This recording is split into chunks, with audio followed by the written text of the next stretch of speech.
ZEE5 ಇರುವಾಗ ನೀವು ನಿಮ್ಮ ನೆಚ್ಚಿನ ಶೋಗಳನ್ನ ಎಂದಿಗೂ ಮಿಸ್ ಮಾಡಿಕೊಳ್ಳುವುದಿಲ್ಲ. ಅದು ಸಂಪೂರ್ಣ ಉಚಿತವಾಗಿ.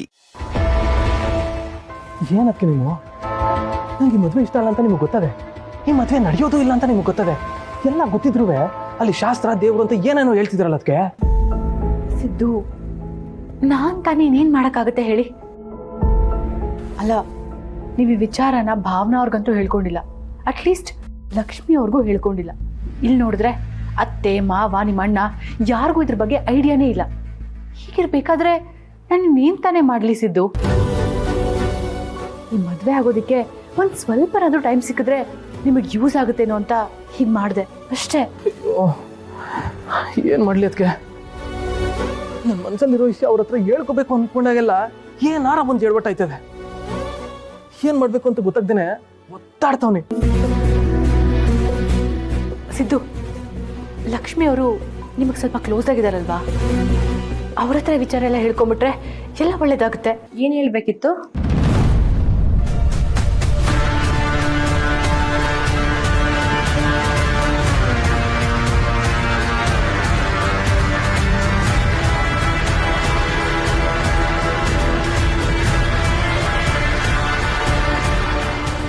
ಅತ್ತೆಗೆ ಏನು ಹೇಳಬೇಕಿತ್ತು?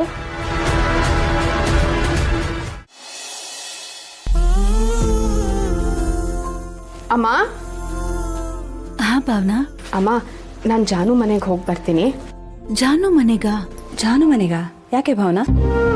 ಅದು ಜಾನು ನನ್ನನ್ನು ತುಂಬ ಸತಿ ಮನೆಗೆ ಕರೆದಿದ್ದಾಳೆ. ನಾನು ಹೋಗಬೇಕು ಅಂತಲೇ ಅನ್ಕೋತೀನಿ, ಆದರೆ ಆಗ್ತಾನೇ ಇರಲಿಲ್ಲ. ಅದಕ್ಕೆ ನಾನು ಖುಷಿ 1-2 ದಿನ ಹೋಗಿ ಬರೋಣ ಅಂತ ಅಂದ್ಕೊಂಡಿದ್ದೀವಿ. ಅದಕ್ಕಿಂತ ಮುಖ್ಯವಾಗಿ ವೆಂಕಿ ಅಣ್ಣ ಮತ್ತು ನೀನು ಮಾತಾಡೋದನ್ನು ನಾನು ನಿನ್ನೆ ರಾತ್ರಿ ಕೇಳಿಸ್ಕೊಂಡೆ. ನೀನು ಎಷ್ಟೇ ಬಲವಂತ ಮಾಡಿದ್ರೂ ವೆಂಕಿ ಅಣ್ಣ ನನ್ನ ರೂಮಲ್ಲೇ ಮಲಗಲಿಲ್ಲ ಅಲ್ವಾ?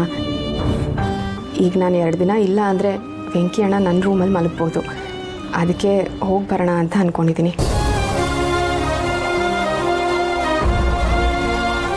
ಭಾವನಾ, ಎಲ್ರಿಗೂ ಒಳ್ಳೇದಾಗಲಿ ಅಂತ ಬಯಸೋ ನಿನ್ನ ಜೀವನದಲ್ಲಿ ಏನೇನೋ ನಡೆದು ಹೋಗ್ತಾ ಇದೆ. ನಿನಗೂ ಒಳ್ಳೇದಾಗಲಿ ಅಂತ ನಾನು ದೇವರಲ್ಲಿ ಪ್ರಾರ್ಥನೆ ಮಾಡ್ಕೋತೀನಿ.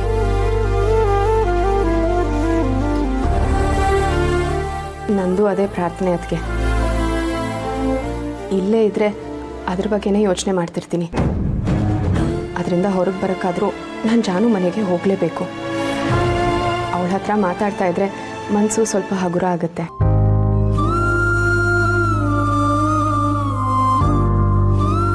ಒಳ್ಳೇದು, ಹೋಗ್ಬಾ ಭಾವನಾ.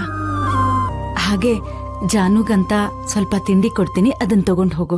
ಸರಿ ಅಮ್ಮ. ZEE5 ಆಪ್ ಡೌನ್ಲೋಡ್ ಮಾಡಿ ಎಲ್ಲಾ ಸಂಚಿಕೆಗಳನ್ನು ಸಂಪೂರ್ಣ ಉಚಿತವಾಗಿ ನೋಡಿ.